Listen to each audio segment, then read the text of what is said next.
Well, recently there's been claims of ISIS threats of attacks against New York City and Washington, D.C. and the White House, threatening Obama, threatening President Hollande. And I would say from my experience in the military with a top-secret clearance, working in counterterrorism, working in psychological operations, working in the State Department, working in a presidential administration, and working in a defense contractor who is very familiar with the CIA and very familiar with memory TV, my automatic explanation is this really is not a threat. It's really not anything other than a black flag preparation. It is a psychological warfare tactic employed to soften and drive fear into the American citizens, not necessarily from the Sunni ISIS groups, but those groups which are using the ISIS mercenaries, which are employed and trained by the United States. So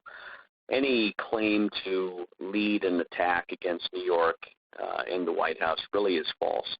And it's really designed just to trigger a reaction amongst the American people.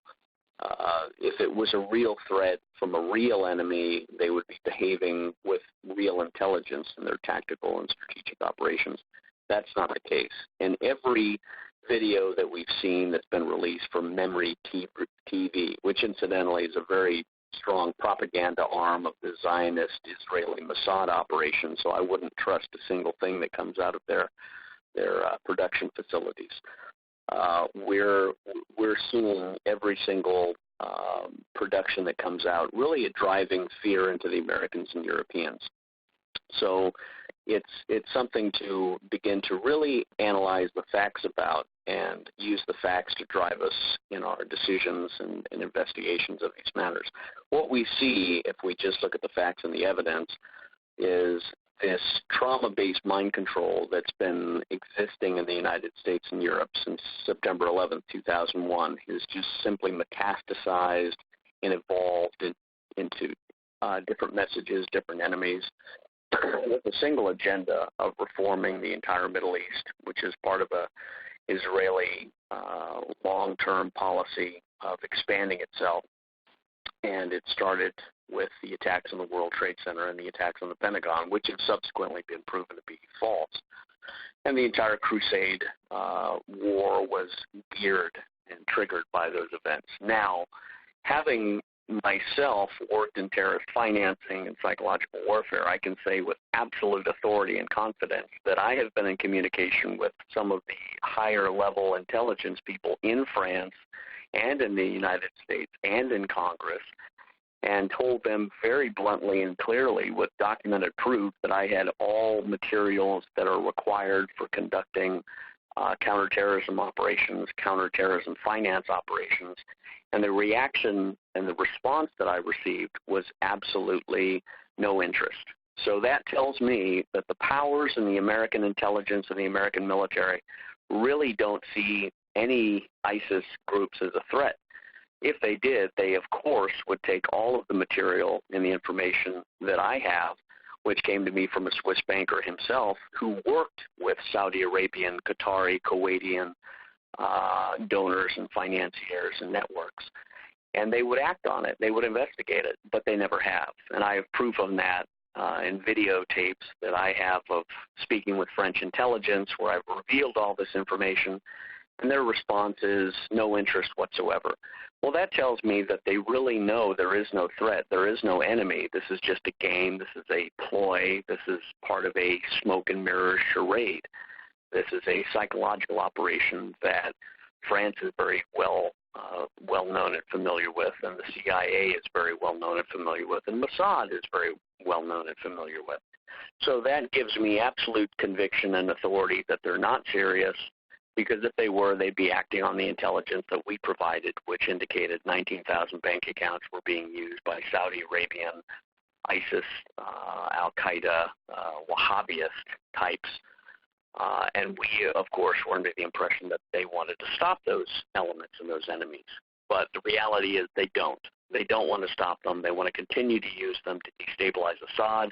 The United States has said that recently in its maniacal insanity policy of trying to force the Russians to abandon their policy of preserving Assad.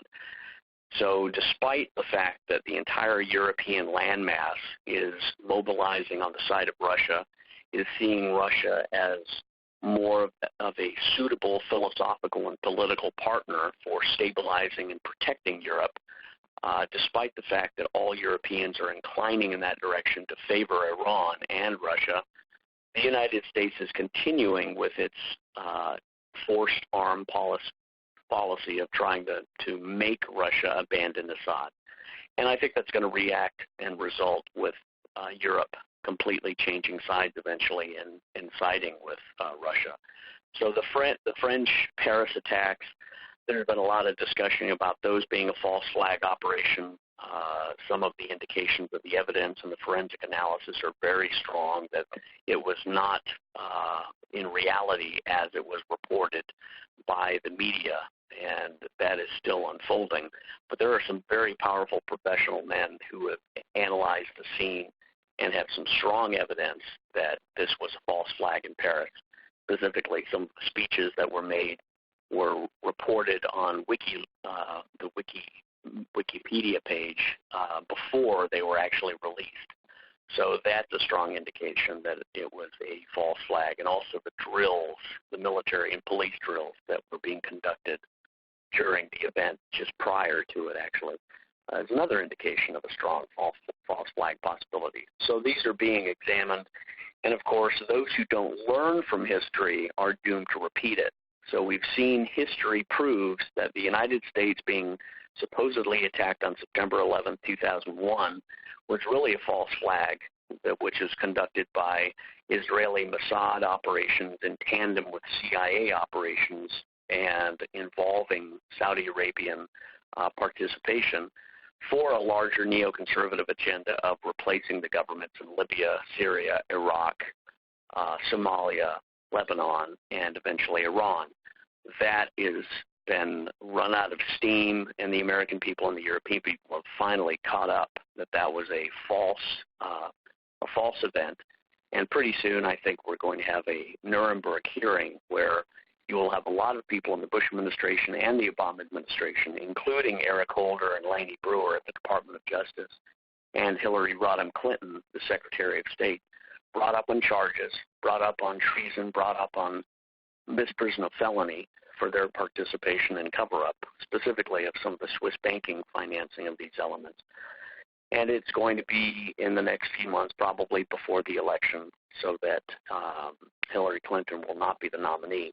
But in the meantime, you may have some false flag attacks in the United States to try and quicken an American war posture that could be used to try and incline Americans against Assad, against Iran, against Russia. But time will tell, and I think the American people are becoming very, very intelligent and very skeptical and critical of their government. So these operations, of course, may fall flat on their face and fail.